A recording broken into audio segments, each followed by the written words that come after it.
Hello friends, আসসালামু আলাইকুম। কি খবর সবার? আমি তো আছি, আল্লাহ যেভাবে রেখেছে আলহামদুলিল্লাহ।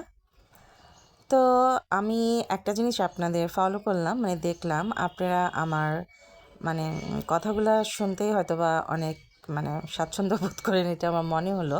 কারণ দেখা গেছে আমি আমার কথা এইরকম ভিডিওগুলো যেগুলো আমি শেয়ার করছি ওগুলোই আপনারা বেশি দেখছেন। তো আমি চিন্তা করেছি যে আমি এইভাবে প্রতিদিনই আমার কিছু কিছু ছবি আগে আমি ক্লিক করব, ফটো। আর আমার কিছু মনের কথা বা কিছু বাস্তব কিছু জিনিস আপনাদের সাথে শেয়ার করব। আর ডেইলি লাইফস্টাইল ওইগুলোও শেয়ার করব। তো আজকে মনে হলো এটা শেয়ার করি, কারণ আজকে একটা জিনিস শুনছিলাম একজন ইউটিউবারের, তার নামটা এখন আমার মনে নেই, বাট আমার কথাগুলো না খুব ভালো লেগেছে। তো ওইটাই মনে হলো যে আপনাদের সাথে শেয়ার করি। সেটা হলো গিয়ে যে জিনিসটা এইরকম, রিলেশনের ব্যাপারে হয়তোবা কারো রিলেশন যে খারাপ বা জিনিসটা সেজন্য না, কথাটা আমার ভালো লেগেছে তাই জন্য আমি বললাম যে অনেক সময় আছে আমরা রিলেশনে অনেককে সন্দেহ করি, সেটা হাজব্যান্ডও হতে পারে, বয়ফ্রেন্ডও হতে পারে, গার্লফ্রেন্ড হতে পারে, ওয়াইফ হতে পারে। তো কাউকে যেন আমরা সন্দেহ বা কোনো কোনো কিছু আমারটা সন্দেহ হলো, আমি কয়েকবার কল করলাম, সে আমার কলটা রিসিভ করলো না, বা দেখা গেলো আমি মেসেজ দিলাম সেটা সে সিনও করলো না।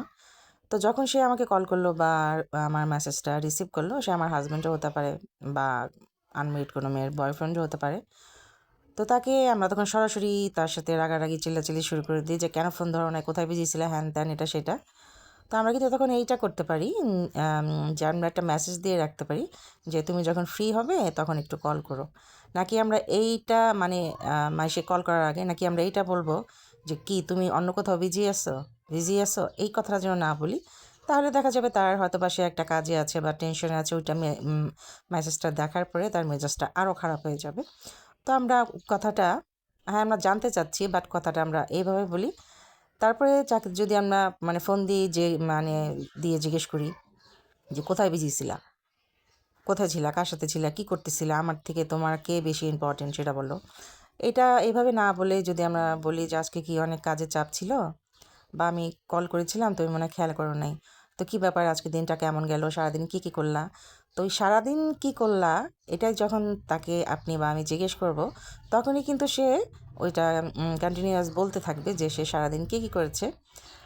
আর এই তো এরকম ছোট ছোট কিছু কিছু কথা আমার এত ভালো লেগেছে। সরি, আমার একটা কল আসছে।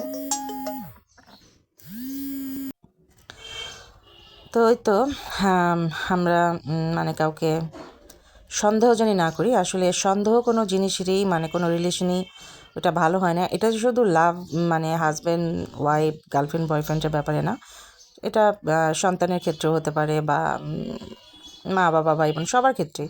আসলে সন্দেহ জিনিসটা খুব খারাপ জিনিস। এটা ওইভাবে যদি আপনার সন্দেহ হয়ে থাকে বা কোনো জিনিস তাকে দেখতেছেন খারাপ, বা আমরা হয়তো বা আমরা বুঝতে পারতেছি যে আমাদের পার্টনার আমাদের সাথে থাকবে না বা চলে যাবে, সেটা হাজব্যান্ড হোক আর বয়ফ্রেন্ডই হোক, তখন কিন্তু আসলে একজন মানুষের যখন একজন থেকে মন উঠে যায়, সেটা কিন্তু জোর জবরদস্তি করে তার সাথে থাকা যাবে না। এটা তখন কি করা উচিত, সরাসরি তাকে জিজ্ঞেস করা উচিত যে আসলে কি হয়েছে।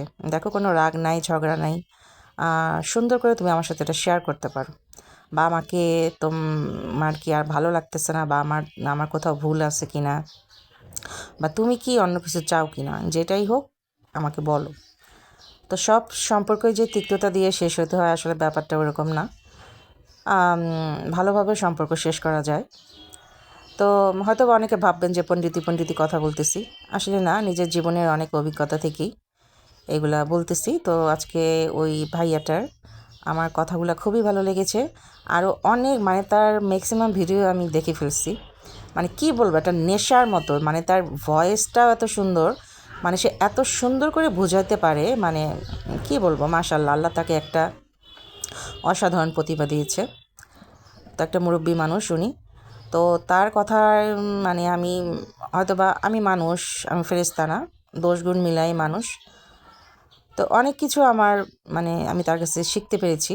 তো আমার মনে হলো যে আমার যারা ভিউয়ার্সরা আছে আমি তাদের সাথেও এই কথাগুলো শেয়ার করি, তাদেরও অনেক কিছু শেখার আছে, যদি আমার কথার মাধ্যমে শিখতে পারে সেটা খারাপ কি। তো এই তো আজকে ছোট একটা কথা শেয়ার করলাম, কেমন লাগলো জানাবেন।